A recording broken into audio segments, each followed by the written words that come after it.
So you wake up in a $40 million mansion, surrounded by luxury, drowning in wealth, and oh wait, there's an FBI raid happening. FBI, open up! Yeah, that's the reality of being Sean Diddy Combs in 2024.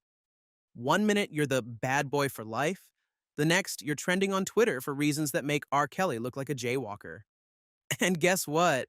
There's no Making the Band episode that's gonna save you this time. Look, some rappers get accused of wild stuff. Diddy, on the other hand, is stacking allegations like he's going for a high score. You name it. Lawsuits, abuse claims, trafficking investigations. The man has collected more cases than he has hit records in the last decade. FBI raids? Check. Civil lawsuits? Check. Entire Reddit threads dedicated to exposing him as the rap industry's final boss of shady dealings? Oh, double check. What started as whispers about his parties, which, let's be real, always sounded more like Saw sequels than VIP events, has turned into full-on federal investigations. And yet, for years, Diddy managed to dance around accountability the way he danced in all those music videos, poorly and with an unearned level of confidence. Subscribe now, because watching Diddy's empire crumble is more entertaining than any album he's dropped since 2006. Every young artist who's ever been in Diddy's orbit eventually escapes and tells the same story. That man is not normal. Mace fled to God. Loon, straight up, became a Muslim scholar to get away. Aubrey O'Day said his label was like being in a hostage situation, but with worse contracts. Cassie had to sue him for abuse after allegedly surviving a relationship straight out of a horror movie. And let's not even talk about Biggie and Tupac because, well, we all know what the streets have been whispering for years. Diddy isn't a music mogul. He's the final boss of industry exploitation, sitting in a castle built out of shattered careers and NDAs. And the worst part? He's still out here pretending like he's a victim. If you love watching the downfall of fake moguls, hit that like button before Diddy tries to sign you to a 360 deal. Diddy spent his entire career pushing the hyper-masculine alpha mogul image. And yet somehow, he's also at the center of the most whispered about secrets in hip-hop. Secrets that involve a whole lot of male artists, some weird late-night studio sessions, and the kind of rumors that make you realize that his song, I Need a Girl, That's why I need me a girl to be true to me. You know about the might have been way more literal than we thought. 50 Cent, the internet's favorite professional hater, has been clowning Diddy for years, basically begging him to just admit that his parties are less bottles and models and more male-on-male networking events. Is Diddy secretly gay? Who knows?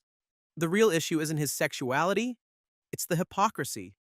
For a guy who built his brand on being the ultimate ladies' man, he sure seems to have a lot of male artists describing the same unsettling late-night invitations. When Cassie finally sued Diddy in 2023, it wasn't just a scandal. It was a full-blown horror script, bombshell after bombshell. Allegations of abuse, control, and the kind of stuff that should make anyone regret ever two-stepping to last night. And the worst part? The moment the lawsuit hit, Diddy folded like an H&M t-shirt. No fighting it, no denying it. He cut a multi-million-dollar check within 24 hours. That's not the move of an innocent man. That's the move of someone trying to stop the flood before it drowns him. Comment below. Do you think this is just the beginning of Diddy's fall? Or are we about to watch the biggest rap empire go down like a Law & Order episode? Diddy's biggest L? Nobody actually likes him. When Drake got humiliated, at least people were still kind of rooting for him.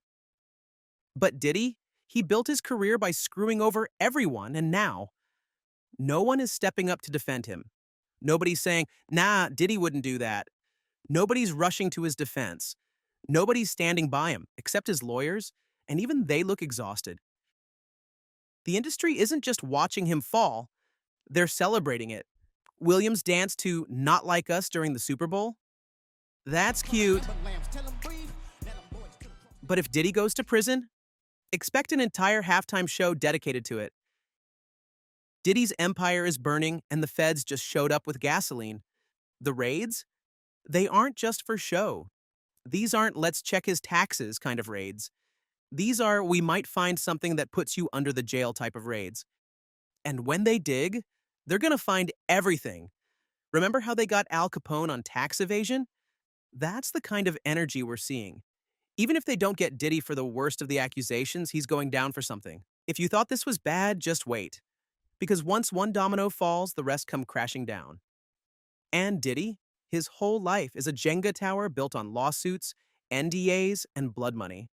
The truth is, being Diddy in 2024 is a full-time nightmare.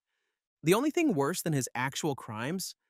The fact that we're all going to watch him lose everything in real time. And if you're watching this in the future, leave a comment. Is he in prison yet, or did he pull a Houdini and disappear?